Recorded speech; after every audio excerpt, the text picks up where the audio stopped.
E aí, pessoal, tudo certo? Estamos aqui depois da segunda rodada do torneio de candidatos, rodada muito animada, de novo acima do esperado. Temos quatro líderes com 1,5. O Ling, incrivelmente um dos favoritos com zero. Então pode acontecer qualquer coisa.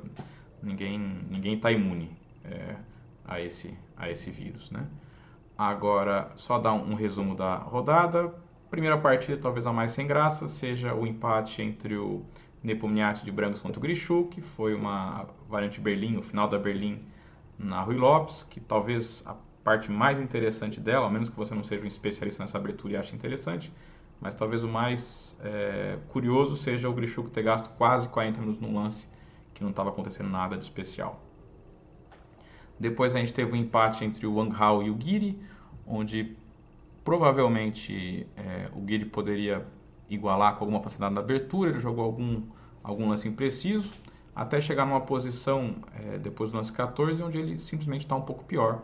Tem um peão isolado, com pouca coisa para compensar. O Wang Hao pressionou muito bem, chegou a ficar ganho, mas no final ele permitiu um contra-jogo desnecessário e o Guiri escapou com vida. Esse é um caso raro que a pessoa que está com meio em 2 está feliz, que é o caso do Guiri, depois de ter escapado nessa partida, e talvez o Wang Hao liderando com 1,5 em 2 esteja meio chateado, porque ele tranquilamente podia estar com 2 em 2. Mas acho que também não pode ficar tão triste assim, né? E agora as duas vitórias de brancas, né? A primeira foi entre o Ding Lirim de pretas, que perdeu para o Vacher Lagrave, né?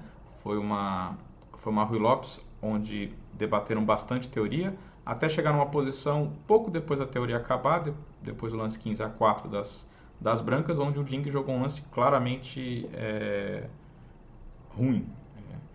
Apesar de ser natural, o lance é um erro, provavelmente baseado em algum erro de cálculo, que sinaliza que tem alguma coisa que não está muito bem com ele. Pode ser que seja a derrota de ontem, mas pode ser que seja algo devido à quarentena. Teve até um comentário ácido, eu diria, do Grishuk na entrevista, que talvez tenham envenenado ele na quarentena em Moscou, né? Mas que ele não está jogando o seu xadrez, não está. Nessa posição aqui ele jogou lance F5, que apesar de ganhar espaço fazer sentido, mas enfraquece essa diagonal, e baseado nisso o Vacher acha uma sequência bem precisa para ganhar peão. Quem tiver interesse na variante, eu só vou repassar rapidinho a ideia principal, que é tomar em B5, tomar em A8, C4. Não pode capturar esse peão, porque bispo A4 vai ganhar a torre inteira. E eu estou ameaçando capturar o peão de B5 e também jogar bispo A4. Então a ideia para salvar o peão teria que ser jogar a torre F8 aqui. Mas aí não salva, porque eu tomo em B5, dama por B5, e agora vem o golpe que explica o porquê F5 é errado, que é cavalo por E5, e quando D por E5, cheque, cavalo F7, toma em E7, torre sai, torre por E5, e o preto pode abandonar sem nenhum peso na consciência. Agora, depois o Vacher ganhou sem grandes problemas, mas o Ding vai ter que meditar bem para se encontrar para o resto do torneio, senão vai ser um verdadeiro pesadelo. E ele precisa encontrar o xadrez sólido, posicional e forte que ele apresentou em todo o ano passado, né? Agora, a partida que eu acho que é a mais interessante foi jogada entre o maior rate do torneio, que é o Caruana, contra o menor rate, que é o Alexeyenko. E, bom, como era de se esperar, o Caruana veio babando para tentar ganhar essa partida, jogando uma teoria agressiva e estava muito bem preparado, jogou 15 lances quase que sem pensar. Em algum momento, vou chegar aqui na posição depois de torre C8, o Alexeyenko, sob pressão, resolveu sacrificar uma peça para complicar o jogo. Acho que é uma decisão prática que poderia dar certo contra muita gente, mas nesse dia, contra esse jogador, não deu. O branco simplesmente capturou a peça, simplificou, o bispo D3 bem jogado pelo Caruana, simplificou as peças ativas das negras, porque essa torre não tem uma casa boa para ir, já que se torre E3, bispo F4, então tem que trocar as peças, e a gente chega numa posição que é bastante interessante e crítica, e aqui o Alexeyenko, sem ter muito tempo no relógio, não achou a melhor defesa. O resumo dessa posição foi feito pelo Caruana no pós-mortem, que eu recomendo fortemente. Quem quiser tentar achar o lance correto, fica à vontade.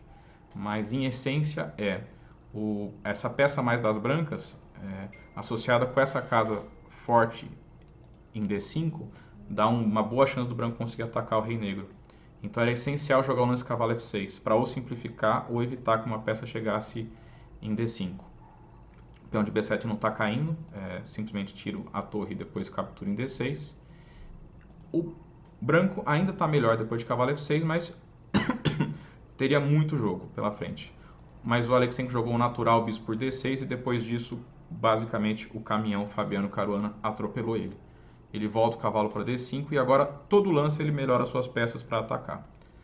Não tem mais cavalo F6 para tentar simplificar por causa do golpe tático. Cavalo por F6, dama por F6 e dama H3. Ameacei H7 e ameacei C8. Então teve que jogar G6, neutralizando o bispo. Dama H3, ameacei dama por D7. Cavalo por F6, isso quer jogar bem com a iniciativa, sempre tentando criar ameaças. O preto jogou rei G7, rei H1, preparei a torre, cavalo E5. E agora cavalo H4 exclama, não trocando a peça. E depois de H5, torre G1. Trazendo todo mundo para jogar. O branco tem 1, 2, 3, 4, 5 peças atacando o rei. Que apesar de ter os 3 peões ali, o que ajudam, nesse exato momento eu diria que só tem o cavalo de E5 defendendo o rei. Né? E aí, tendo como referência o livro do Sokolov, Sacrifício e Iniciativa, que é algo que ele trabalha bastante nesse livro, é esse tema de atacantes contra defensores. E aqui o branco tem muito mais atacantes que defensores. O preto está totalmente em defesa. Só passando aqui os próximos lances, nenhum dos dois jogou perfeito essa parte, mas em nenhum momento o branco deixou de ficar ganho e arrematou de maneira bem poderosa. Sacrificou uma peça, recuperou ela e seguiu o ataque. Por G5, jogando o final com peça a mais, já seria bom, mas o Caruana é cruel, jogo dama H5, esse lance vai ganhar não só o bispo, como o rei das negras. Partida impressionante do Caruana. E agora ele coloca uma pressãozinha, porque ele já era o favorito e agora ele mostrou a que veio. Vamos ver o que acontece na terceira rodada, um dia antes do último dia livre. Bom, é isso, pessoal. Quem gostou, dá uma curtida, deixar os links abaixo das partidas e também do canal oficial do YouTube, onde tem as entrevistas dos pós-mortems, que eu acho que é bem interessante acompanhar. Beleza? Aí, até amanhã.